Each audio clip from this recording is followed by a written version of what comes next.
Hi everyone, welcome to this video.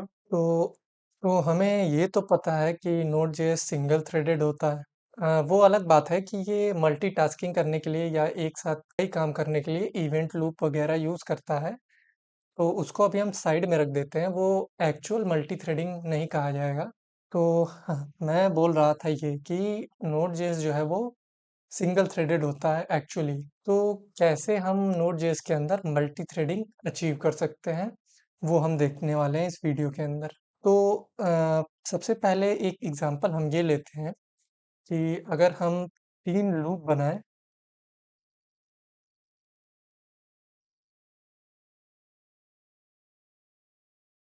तो हमने ये तीन लूप्स बनाए हैं ये देखने के लिए कि हमें ये इससे ये समझ में आएगा कि ये लूप्स एक के बाद एक एग्जीक्यूट होंगे। तो हमने यहाँ पे इतनी बड़ी वैल्यू तक एक लूप चलाया है और उससे एक कम वैल्यू तक हम एक कंडीशन लगा रहे हैं और वहाँ पे प्रिंट कर रहे हैं कि ये लूप वन है और ये खत्म होने वाला है।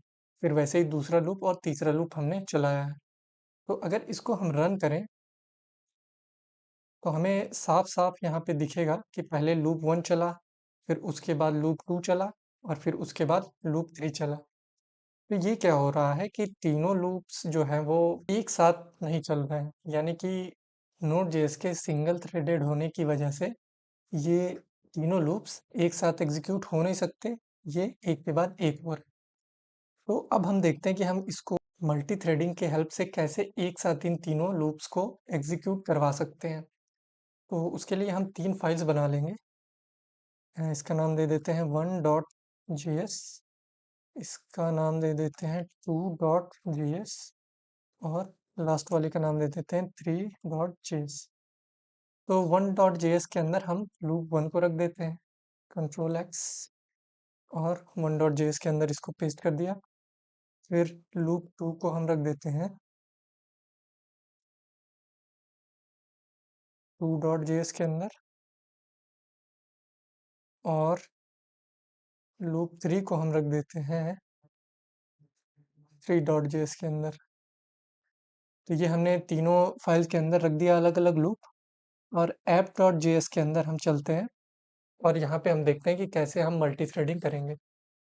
तो मल्टी थ्रेडिंग करने के लिए हमें क्या करना पड़ता है, हमें वर्कर थ्रेड्स को यूज़ करना पड़ता है नोड जेएस के अंदर। वर्कर थ्रेड्स को यूज़ करने के लिए हम लिखेंगे const worker equal to require worker.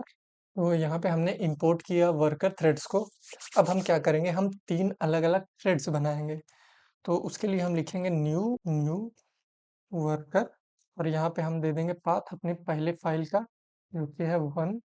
और ऐसे ही हम बाकी दोनों फाइल्स का भी पाथ दे देंगे, यहाँ पे टू और यहाँ पे थ्री। और अगर अब हम रन करें ऐप डॉट जेएस को, अगर अब हम रन करें तो ये तीनों लूप जो है वो एक के बाद एक नहीं एग्जीक्यूट होंगे, एक ही साथ एग्जीक्यूट होंगे। तो अगर इसको अगर हम रन करें तो हमारा तीनों लूप एक साथ चलेगा, यानी कि हमने मल्टी थ्रेडिंग कर ली नोड.js के अंदर जो कि सिंगल थ्रेडेड होता है। तो ये था वीडियो इसके ऊपर कि कैसे हम मल्टी थ्रेडिंग अचीव कर सकते हैं नोड.js के अंदर एक सिंपल से एग्जांपल के हेल्प से। तो बस thank you for watching this video.